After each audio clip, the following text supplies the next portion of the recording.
हमारे इस जेईई में सीरीज में ये क्वेश्चन है मोशन इन स्ट्रेट लाइन से। देखिए क्वेश्चन क्या करा।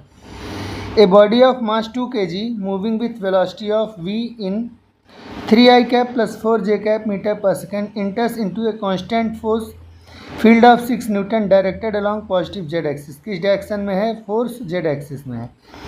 If the body remains in the field for a period of 5/3 seconds then the velocity of the body when it emerges from the force.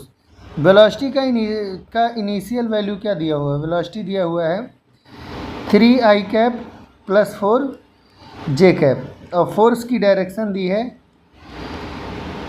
6 newton और Z cap के cap यानी Z axis में। Mass of the body is given as to be 2 kg। Time period जितने देर के लिए वो field में है 5/3। अब आप सोचिए कि मास कितना है 2 kg। अगर मास किसी चीज़ का 2 kg है, मान लीजिए ये बॉडी है, इस पर इस तरफ से फोर्स लग रहा है F और मास है इसका m, तो बॉडी में एक एक्सीलरेशन आएगा इस डायरेक्शन में और उस डायरेक्शन की वैल्यू होगी फोर्स डिवाइडेड बाई मास। तो फोर्स की वैल्यू है 6, मास की वैल्यू है 2 kg, तो एक्सीलरेशन आएगा 6i3 k कैप।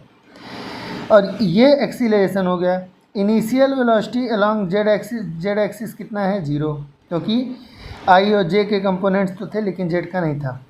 तो वेलोसिटी का फॉर्मूला होता है u vector plus u plus at। So 0 plus acceleration 3 into time है 5/3, 3 कट गया 5, यानी के डायरेक्शन में वेलोसिटी कितनी हुई 5 कैप।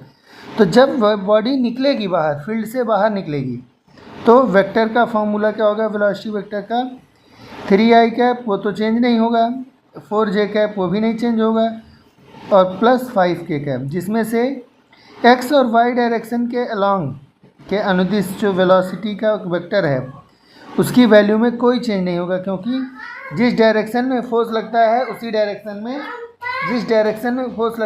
डायरेक्शन में एक्सीलरेशन होता है। ठीक है, तो हमारा फाइनल आंसर हुआ 3i cap plus 4j cap plus 5k cap. 3i cap plus 4j cap plus 5k cap. ठीक है, तो इस हिसाब से आंसर बी सही हो जाएगा। Thank you.